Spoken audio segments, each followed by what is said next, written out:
तो हेलो प्यारे साथियों, स्वागत है आपका हमारे YouTube चैनल में। जैसा कि आप जानते हैं, हमारे YouTube चैनल पर 30 दिन का एक ऐसा सफ़र चल रहा था जिसमें हम कक्षा 10 की गणित के हर चैप्टर के जो मोस्ट इम्पोर्टेंट क्वेश्चन हैं जो एग्ज़ाम में आते हैं हम उन्हें हल कर रहे थे। और आज हमारी क्लास का दिन है 10, जिसमें आज पार्ट शुरू कर रहे हैं 6, जिसका नाम है त्रिभुज। आज इस पार्ट की जो बेसिक चीज़ें होती हैं हम उन्हें कंप्लीट करेंगे, क्योंकि इन चीज़ों के बिना हम सवालों को हल नहीं कर पाएंगे। तो आइए आज का जो पहला टॉपिक है हमारा उसको देखते हैं। इसमें कहा है समरूप आकृतियाँ। इसमें जो पहला टॉपिक है वह है समरूप आकृति। समरूप आकृति, इसमें देखिए जो भी हमें ट्रायंगल दिया होगा क्वेश्चनों में, या फिर कोई आयत दिया होगा, या फिर कोई वर्ग दिया होगा, इसमें क्या होता है, एक आकृति तो समान होती है, लेकिन जैसे साइज तो समान होता है लेकिन उसकी मापें अलग अलग होती हैं। तो ऐसी आकृतियों को क्या कहते हैं, समरूप आकृतियाँ कहते हैं। इसकी डेफिनेशन या फिर परिभाषा लिखते हैं कि ऐसी आकृति जिनमें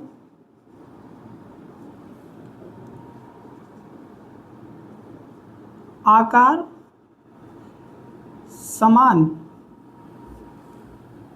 व माप विपरीत होती है। समरूप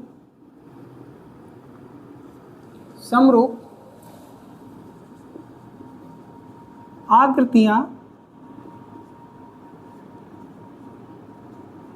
कहलाती हैं। उदाहरण के लिए इसमें देखेंगे कि जैसे मैंने एक स्क्वायर बनाया, ये स्क्वायर की जो सभी भुजाएं हैं ये तो समान हैं। ये हो गया हमारा पहला। ये आकार में तो कैसा है, इसकी सभी भुजाएं समान होती हैं क्योंकि ये कैसा है, ये वर्ग है। ठीक है। अब इसी के साइज से थोड़ा बड़ा साइज का मैं बनाता हूँ, एक और मैंने यहाँ पर बना दिया है। इसकी आकृतियाँ भी, इसकी जो भुजाएं हैं वो भी कैसी हैं, बराबर हैं।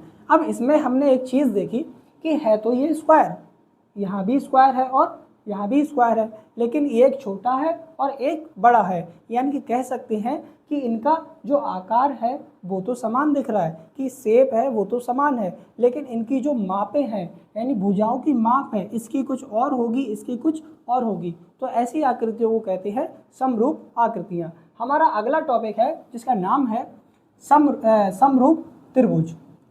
इसमें लिखते हैं समरूप त्रिभुज। समरूप त्रिभुज कैसा होगा, इसी प्रकार जिस प्रकार हमने ये वाली समरूप आकृतियां बनाई हैं ऐसे ही समरूप त्रिभुज होता है। त्रिभुज एक कोई छोटा त्रिभुज होगा, एक कोई बड़ा त्रिभुज होगा।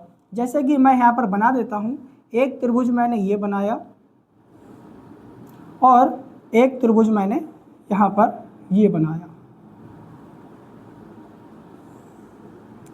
अब इसमें हमने देखा, इसको मान लेते हैं A V C, इसको मानते हैं X Y और Z। यहाँ पर हमने देखा कि एक त्रिभुज कैसा है, छोटा है, दूसरा त्रिभुज कैसा है, ये बड़ा है। यानी कि है तो ये त्रिभुज आकार में तो समान है, लेकिन इनकी जो भुजाओं की माप है वह कैसी है, अलग अलग है। इसकी कुछ और भुजा है, इसकी कुछ और भुजा की माप है।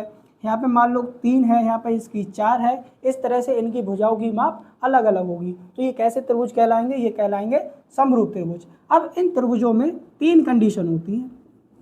पहली कंडीशन क्या है कि त्रिभुज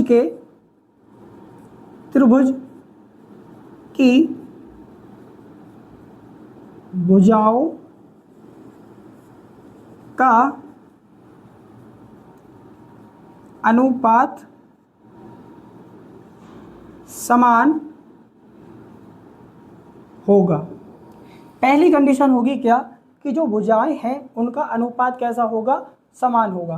किस तरह से समान होगा, जैसे मैं इस एंगल के लिए देखता हूँ V के लिए, तो इसमें जो AB भुजा है AB और यहाँ पर एक्स वाई बराबर VC, इसकी ये वाली भुजा एक्स वाई बराबर, अब ये बचा कर्ण AC बटे यहाँ पर क्या आ जाएगा x और z, ये इनका आ जाएगा अनुपात। ये अनुपात कैसा होगा, इक्वल होगा यानी कि बराबर होगा। पहली कंडीशन हमारी ये हो गई और इसको कहते हैं हम एस समरूपता। यहाँ पर ट्रिपल S से मतलब है साइड साइड साइड, यानी कि भुजा भुजा भुजा। अगली कंडीशन है हमारी सेकंड नंबर की कि त्रिभुज के सभी कोण बराबर होंगे, यानी कि जो भी हमें त्रिभुज दे रखे हैं उनके सभी कोण कैसे होंगे, बराबर होंगे। एक एंगल A है तो एंगल V के x के बराबर होगा, एंगल V है तो एंगल y के बराबर होगा, एंगल C है तो एंगल Z के बराबर होगा। इसमें हमारी ये दूसरी कंडीशन है। क्या हो जाएगा, जो एंगल A है वह बराबर हो जाएगा किसके, एंगल x के। इसी प्रकार जो एंगल V है वह बराबर हो जाएगा एंगल y के। लास्ट बचा हमारा जो एंगल C है वह बराबर हो जाएगा एंगल Z के। इस समरूपता को कहते हैं A और A, ट्रिपल A समरूपता। यानी कि यहाँ पर A से मतलब है एंगल का मतलब होता है कोण, यानी कि तीनों जो एंगल है कैसे होंगे, बराबर होंगे। अगला स्टेप जो हमारा है नंबर 3, जो नंबर 3 की कंडीशन है इसमें वह क्या होगी कि जो भुजाएं हैं वो कैसी होंगी, बराबर होंगी। यहाँ पर हमने देखा भुजाओं का अनुपात कैसा है, बराबर है। यहाँ पर क्या होगा, जो भुजाएं हैं वो कैसी होंगी, बराबर होंगी।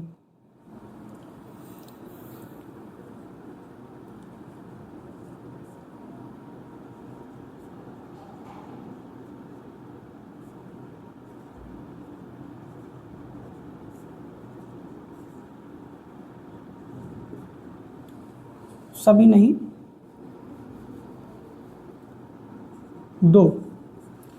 दो भुजाएं बराबर होंगी तो क्या होगा, उनके बीच का कोण, उनके बीच का कोण कैसा होगा, बराबर होगा। इस प्रकार क्या होगा, जैसे मान लीजिए कि ये वाली भुजा और ये वाली भुजा और इसकी ये और इसकी ये, अगर ये दोनों भुजाएं बराबर होंगी तो इन दोनों के बीच में कोण बनना है x और इन दोनों के बीच में कोण बनना है a। ये कोण कैसे हो जाएंगे, इक्वल हो जाएंगे। कैसे हो जाएंगे, इक्वल, यानी कि बराबर हो जाएंगे। यहाँ पर लिखते हैं AC बटे XZ बराबर AB बटे XY, यानी कि AC और AB का AC और XZ का अनुपात कैसा होगा, AB और XY के अनुपात के बराबर होगा। इसलिए यहाँ पर क्या हो जाएगा कि जो एंगल है इसलिए एंगल A जो हो जाएगा वह बराबर हो जाएगा एंगल X के। यहाँ पर इस चीज़ को समझ में आई। इसी प्रकार जो अगली भुजाएं हैं, अगर इस वाली भुजा के और इसके अनुपात और इसके अनुपात लेंगे तो यहाँ पर एक एंगल कॉमन हो जाएगा, कौन सा, B। यहाँ का B और यहाँ का Y कैसा हो जाएगा, बराबर हो जाएगा। इसी प्रकार अगर ये वाली भुजा और ये वाली भुजा ले लेंगे तो यहाँ पर एंगल C कॉमन हो जाएगा और इधर का एंगल Z बराबर हो जाएगा। आज के लिए इतना ही। आशा करते हैं लेक्चर अच्छा लगा होगा, और अगर लेक्चर अच्छा लगा है तो इसे लाइक, कमेंट और शेयर करना ना भूलें। आखिरी टॉपिक हमारा बचा है ये वाला, जिसका नाम है सर्वांग आकृतियाँ। इसमें क्या होता है कि जो भी आकृति कैसी होगी, दी हुई आकृति समान होगी, यानी कि जो भी आकृति हमें दी होगी वो समान होगी, उनकी भुजाओं की माप बराबर होगी, दोनों ही आकृति सेम होंगी। जैसे कि मैंने यहाँ पर स्क्वायर बनाया है, इसका भी मैं एक उदाहरण दे देता हूँ स्क्वायर का। अगर यहाँ पर एक स्क्वायर दिया है तो अगला भी एक होगा, लेकिन उसकी माप कैसी होगी, सेम बराबर होगी। अगर इसकी भुजा एक है यहाँ तक की, यहाँ की, तो इसकी भी एक होगी, इसकी भी एक होगी, इसकी भी एक। इसी प्रकार इसकी भी एक, इसकी भी एक, इसकी भी एक और इसकी भी एक। कहने का मतलब आकृति कैसी होगी, एकदम सेम होगी, उसमें कोई परिवर्तन नहीं होगा। तो ऐसी आकृतियों को सर्वांगसम आकृतियाँ कहती हैं। धन्यवाद।